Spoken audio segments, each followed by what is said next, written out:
Making it? Too bad.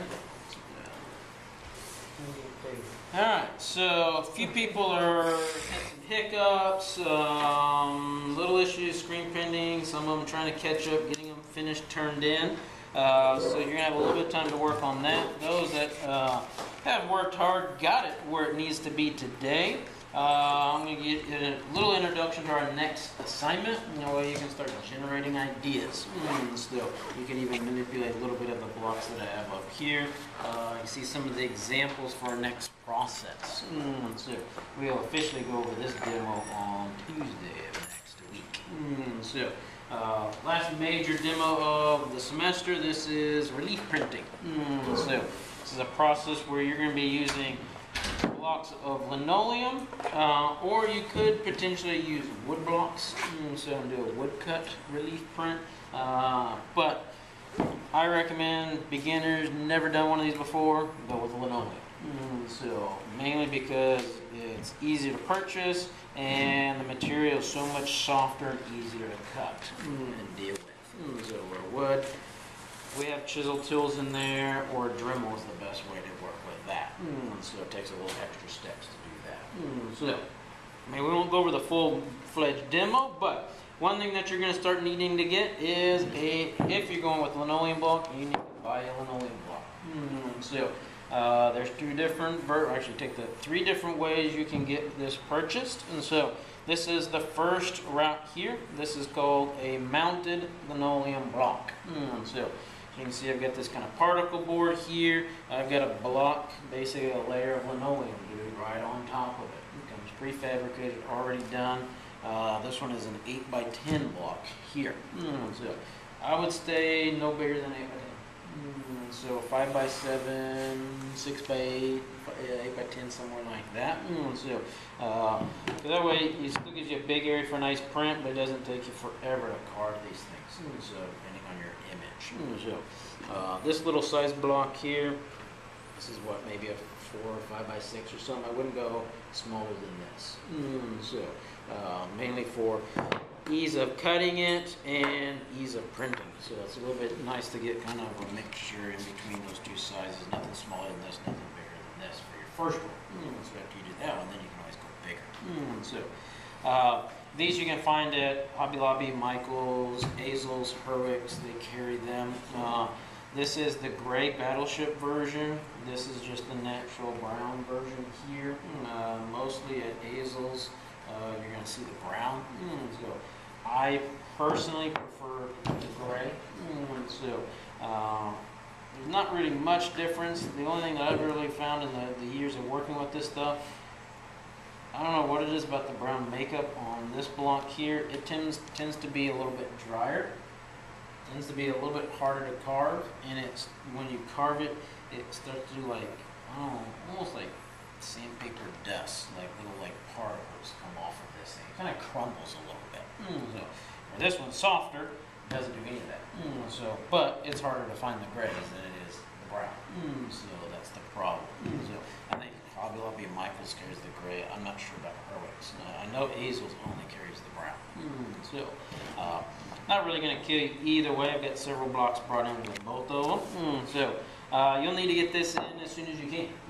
So this is prefabricated. An 8x10 may run you, I don't know, $10, $12 maybe a little less. So nothing too crazy. Of course, the smaller the block you go, a little bit cheaper it is. So I would start it with one, unless you want to do multiple carvings on different blocks, then you can buy more than one. Or if you wanted to save some money, you could buy one of these big ones, and then we can take it next door and we can cut it. So that's what I did with this one. As you can see, it was an 8x10. I cut it into a couple sections, so to have some smaller pieces. So the other version, like I said, this is one-stop shop. Go over there, grab the size you want, you come in, you're good to go. Next option is you can buy unmounted. So that means it's just a roll of the actual vinyl or linoleum that you see. And it's your goal to find some MDF board, some smooth side plywood or something, and you'd have to then buy some E6000 adhesive. And you would squirt that on, then you would lay the linoleum on and then run it through the press. So Just little bit extra process. The bonus with the unmounted though, it's cheaper, even though you still have to go buy your board, so buy the glue, but you can come up with more custom sizes, so different shapes. Here they're going to do standard 4x6, 5x7, 8x10, and that's pretty much the format unless you go physically cut it down. So some like to get it mounted and then do odd, crazy shapes. So yeah, so time-wise, this is the route to go. So easy way to go. You will need also one of these guys. This is called a speedball relief cutting tool set. This is only going to be an optional tool for you to buy. So in order to actually make a relief print, you have to have one of these tools and you have to have a block. So beyond that, the only other materials that you're going to need is ink. We provide the ink. It's the same ink that you use for the Intagli or the mono prints. And you need some type of paper. Use the exact same paper as you use for mono prints, the screen prints, or use it all the same. So that could be in any color that you choose. So this, I would say, if you want to buy one yourself, the kit themselves comes with a handle and 5 or 6 of these various blades, running about 12, 15 bucks. So that's if you want your own personal one for where you can take it home and you can carve this at home. So that is the benefit with this. You don't have to always carve it here in class. You can take it home and carve it. So we do have ones of these for the lab. Enough for everybody, I believe. I think we should have enough. We have a small class. The only rule with those are they have to stay in the room. So they can only be checked out and worked and carved during class time. So that's where if you wanted your own outside of class, you could purchase a set. So not too bad. So the goal with the relief, as you can see here, you can draw on this, you can transfer an image, anything that you want. And your goal, pretty much the premises, is you're going to carve this block. So where you carve is going to create a white section on your print. So this is going to be a play of positive and negative. Very similar to the photo base, where you're going to do it a little bit more manually. We're not physically going to be just burning an image. You're carving that image onto the actual block. So whatever surface, whatever image marks that are left on the very top part of this linoleum, that is what's going to be printed. So in this case, you can see it's been carved out in the shape of this heart. This was actually inked in red. That's how it's printed. So when this was printed, you can see how much all these carve marks are all the way to the side. All you saw in the print was the actual shape of the heart. You don't get to see the actual block size, so which is kind of nice. So some other artists, they work and have the actual edge of the picture plain show. You can see not any of those, but this is a good example here. So you can see this is the exact size of that block. So all these little sections of white are like this. They come in with these various tools and you carve out of that. So big trick is to consider the image. And you have to be careful with carving, because once it's carved, it's gone. So you can't glue it back down in there. So you got to be real cautious of what you do on that.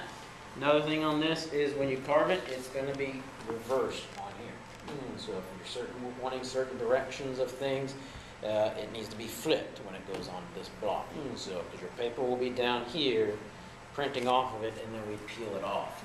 So things will reverse on that sheet. So any subject matter is going to be up for grabs. The only thing that you'll see is we have characteristics of a relief block. Like here, this is a standard black and white one. Most of them stay one color, basically a positive and negative. And it's all going to be based on your imagery and how you carve the actual block. So like this one, here's a pretty standard one. Simplified, you can see the plant form, the skull there, a little background patterning. It's printed pretty well. The solid black is down there, the white is solid clean. Is it probably the most extravagant image, the most extravagant carving of a block? Probably not. But it will get the job done. So as you're designing images, you got to think about how you can kind of manipulate and carve that block. So here you can see they manipulate it a little bit different. So this has got scratchiness. So You can find super curved, nice contour lines carved out of it. You can do hatching, cross hatching. You can do little knots. You can make textures out of this stuff. All kinds of different ways to modify this thing. This speedball cutter, you can see it comes in various widths and different types of blades. So they will all give you different types of cutting marks. And you can even carve down, as you can see, is this thin as that little bitty line right there. So to give you that image. So pretty fun. So here's one that is done after wood. This is the scrapes. That's the wood grain showing. So they made a little checkered pattern, big sections broken out there. So a nice flat color on this one. This one is a multiple block relief where they're doing several blocks, stacking it on top of one another to give you different colors. So our project is going to consist of one color, but if you want to buy a second block, add chincolé, anything like that to add to the print, you can do that. You can glue sheets of paper down and print with that like you would the model prints. So it's going to be a great source to work with. So here you can see just different versions, multiple colored blocks. So imagine this all was carved backwards. But you can transfer an image down, trace an image, freehand a pencil drawing on here, use that to cut with. This one gets a little bit better. This one's kind of a nice example of what you would expect in a relief print. So not necessarily the welfare because it's big, but just look at the marks. So a nice balance of black and white across the picture plane. It's kind of fun that some of it kind of breaks the edge. Here you can see big areas cut out, really thin, delicate line, wide line there. There's sense of movement, and then all these are kind of texture marks left off of the actual carving. So they just kind of went real loosely here, and then that was able to be printed. These aren't carved down like you see here. You can see a little bit of that red kind of picking up on the block there. So those are kind of little extra marks that kind of work intuitively with the actual print. So seeing stuff like this, solid black or white, these little marks here instantly will indicate that this is a relief print. Instant. So big difference the look of this compared to the screens up there. Even the graininess of that black and white ballerina over there, and that's the stone lithography. So it has a green or more blocky feel to the actual print. So that's kind of one you can kind of see. This one's got printed on a nice handmade piece of paper. Nice carved marks. So not the best little print, but nice solid black, little outline with a mix of some textures, circular textures going on in there. So mixing up. So it's a balance of positive and negative with carved marks on there to relieve the image. So these are things we're leading into. So this major demo will be carving and printing next week, but I want you to jumpstart the end of this week and this weekend start brainstorming ideas. So oh yeah, we'll see that. Here you can see the little extra marks.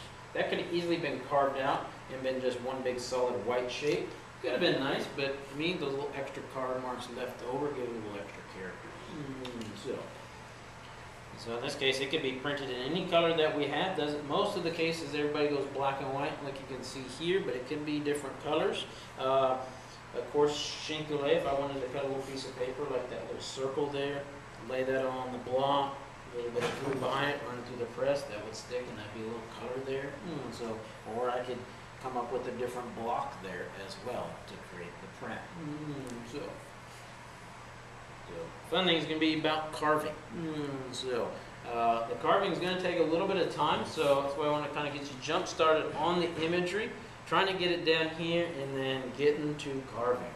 So it gives you enough time to go ahead and get it carved up and we'll get it printed. So the demo won't take very long on Tuesday, mainly because this is going to be the bulk of it. That press you should be familiar with. We'll just readjust it for the blocks. The inking is going to be very similar to the monoprints. So we pull out the same ink. We're going to use the piece of the glass. You're going to use the brayers, and you basically roll ink onto the surface of this guy. So once it's done, then we're going to lay that on the press, sheet of paper on top, run it through. So it'll relieve the print off of it. So one thing to be cautious though, just as remembering, like I say, think of the images, what you're going to do. Well, the big concern is going to be this guy. This is our probably one of our more dangerous tools that we have in the lab. So gotta be careful with this thing. So it's inevitable. 1, 2, 3 people will slice and cut their fingers drastically with this while they're doing this. So when we give you a little heads up, when we're carving, this is a safety carving blocks. We have them down here. Use one of these because if this is on the table, it slides. So it moves around. This thing, as I can see, I can push it up. I can lock it down. So you're always going to want to carve something away from you. So it's going to be the kicker. So some people go this way, and it slides, poke you. I've even seen some people go, oh, I'm going to put my hand here, carve, and right in there. So most of the slices are like that. They have their hand here, and they're carving, and it slips, and it like punctures into it or glides over the top. So I guarantee you, your finger's going to lose every time. So these are like razor blades. These are the same sharpness as an X-Acto knife. So in this case, it's even more dangerous because you have, this one's a V shape. It's got one angle this way and another angle, so it's got 2 blades. So all of these have 2 except for this one. So you're getting 2 edges coming at you. So even barely touching it will get you. But you'll see, this stuff, it's soft to carve through, but it's still pretty firm. So as you can see, if I'm sitting and making some mark, like I still have to kind of push it through that. And then at the end, you can see it will lift out of there. So you have to kind of go slow if you really want to control your marks. Kind of, a little bit more advanced with it. So you can see there's a big mark there. If I wanted little textures, I can make those little marks there. Anything that you've carved into the surface, and if you can run your finger across it and feel that little dip in there, it'll print. So it'll relieve a little white area, and it won't clog up with ink at all. So if you want it completely erased, that's what you see down here at the bottom. They've dug way down to the bottom of that linoleum to get it out of there. So when we're carving, you never want to let the linoleum go past the top of that blade. So if it does that, you can see if I dig all the way down, it's really, I can't even, I'm basically killing myself, and I'm not going anywhere. So it stops, and so you have the potential, as you can see, it's actually even just stuck in there. So stretch your hand out, stuff like that, and then I can pick it out. So that's really deep, but if I want something deep, I just carve one section and then I go right back over. That's how you would carve the negative. Yeah, you carve the negative. So any part you don't want printed, you don't want the surface, gotta get whittled out of there. So, but as you're doing it, you can always turn the block as well and go in different directions, anything like that. The trick is just always going to be carving away. In them a little bit, you're going to find hands are always going to go, your opposite hand is going to come in the back.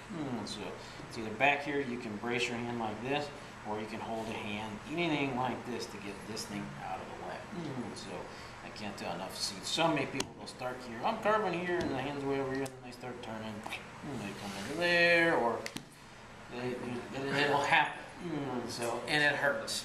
So it will slice the dickens out of you. But if anybody's interested, you can come up and use the tools. You can kind of see what it is like to carve it.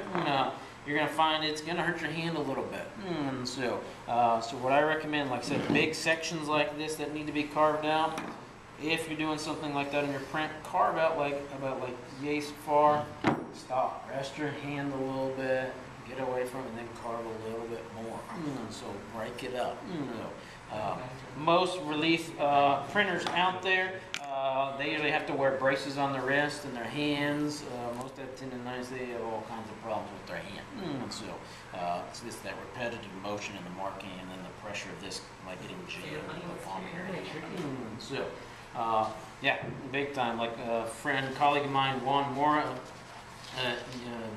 North Tech or UTSA, he does big monster relief prints. Even some small ones.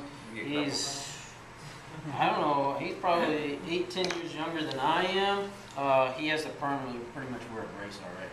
So, because of him carving. So he has major like tendon problems, ligament problems, all kinds of stuff. So from him carving. So, he goes extreme detail. It pushes this, like, this is like nothing compared to him. Yep. So it gives you a heads up there. So think about the image, kind of look, get an idea what the relief prints will look like. Start generating some ideas. We'll carve one of these guys up a little bit. We'll ink a couple versions of these up next class, and we'll roll into this project. So we don't have that many more weeks left. So 6 weeks. So very quick. So any questions on this? Does the first aid kit actually have bandages in it? Yep, it's got everything. That's why we got it, because of this. We used to never have one in here until people started cutting themselves. And I'm like, well, you probably should go buy it. Like you should probably buy a glove, some leather gloves. Super safe, but I guarantee you, if you're aware of where you're doing the marks and always going away from you, it'll never happen. So I've carved tons and tons of blocks, and I've never had one cut me yet. So There are gloves you can buy. They're like for for this kind of stuff. The worst, like I said, it's just the people, I'm good here, it's not going to slip, or they come here and then they start coming backwards. Even if it's like a little nick, it's not worth your time. Come back and flip it the other way. Shanking yourself. What's your opinion on maybe like using a little mallet to tap it? You can't on these. Not on these? So on the wood blocks you can, mainly because these housings are plastic. So any little bit of probably crack it and break it. So that's why these have a little opening. Fun tool, that way you can keep all the tools kind of safely placed away so it doesn't stab you or anything when you're carrying it. So, I mean, if it's probably light enough, you might get away with it. This is like a little mallet. Yeah, if it's maybe a rubber, you might be safe with it. I've never seen anybody do it. So, but you can kind of see these are two examples up there. Even over here on the right side, there's another large scale one done. So think about ideas. Get the linoleum blocks in so that way they're done ahead of time and come up with images. Kind of display of positive, negative. Could be color, could be chinkole, so you can make these advanced looking. So kind of up to you. If you want multiple blocks, you can buy multiple blocks. It's a long time in here. Any concerns or questions? Makes 20. Yeah. Is there Okay. a general like direction that people go, like geometric? It's all over. Symbolism? It's all over. It's all over. So, I mean, I'll pull out a few more images here, but I mean, most are really graphic. You know, some artists get out there, they look basically super realistic. So, others, you can see here, Like some outfits pattern. Yeah, there's some out there. There is. with some Japanese. So, any subject is up for grabs.